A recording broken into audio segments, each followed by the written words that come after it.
अस्सलाम वालेकुम स्टूडेंट्स।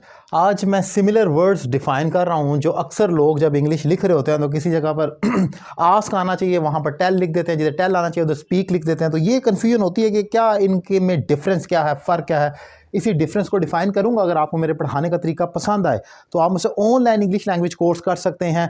घर बैठे आप बेसिक से एडवांस तक इंग्लिश सीख सकते हैं।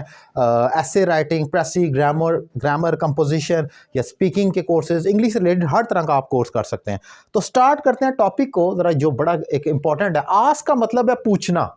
कुछ भी आपने अगर क्वेश्चन करना है तो इसका लफ्जी मतलब भी डिफरेंस है तमाम, जैसे मैंने यहाँ पर मेंशन किया, आगे चलकर देखते हैं। आस्क का मतलब है पूछना। जैसे she asked me a question, उसने मुझसे एक सवाल पूछा, क्योंकि आस्क क्वेश्चन की सेंस में होता है और ये पूछा जाता है। तो जहाँ पर मैंने मेंशन किया कि उसने मुझसे सवाल पूछा तो ये तो हो गया। टेल का मतलब है बताना, कोई चीज़ रिपोर्ट करना, आंसर करना। यानी कि ये क्वेश्चन के लिए इस्तेमाल होगा तो टेल बताने के लिए इस्तेमाल होगा। ये क्वेश्चन है तो ये आंसर है, ऐसे समझ लें। मतलब उसको ज़रा इजी करने के लिए कि ये आपका क्वेश्चन हो गया तो ये उसका आंसर हो गया। आप इस तरीके से देख लें।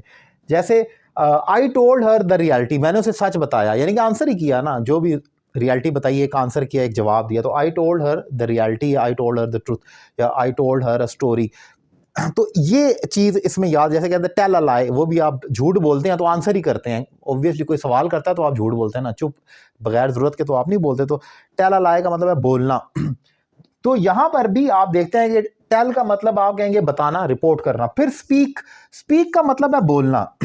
ये जो बोलना है ये लॉन्ग टर्म ज़बान की सेंस में इस्तेमाल होता है कि आप क्या बोलते हैं, कौन सी लैंग्वेज की सेंस में इस्तेमाल होता है। जैसे she can speak English and Urdu, वो इंग्लिश एंड उर्दू बोल सकती है। मैं ये नहीं कह सकता शी कैन आस्क या शी कैन टेल इन उर्दू और इंग्लिश। ये लैंग्वेजेस के लिए, कम्युनिकेशन के लिए जो इस्तेमाल होगा वो स्पीक का वर्ड इस्तेमाल होगा कि कौन सी ज़बान आप बोल सकते हैं, तो आपने वहाँ पर इस्तेमाल करना होगा इसको। सो ये एक इम्पॉर्टेंट डिफरेंस है among ask, tell and speak, जो मैंने डिफाइन किया। उम्मीद करता हूँ लेक्चर आपको पसंद आया होगा। अपनी राय का आप इजहार कर सकते हैं कमेंट बॉक्स में। और ऑनलाइन इंग्लिश लैंग्वेज क्लास अगर लेना चाह रहे हैं तो किसी अकेडमी में या किसी जगह आपको जाने की ज़रूरत ही नहीं है।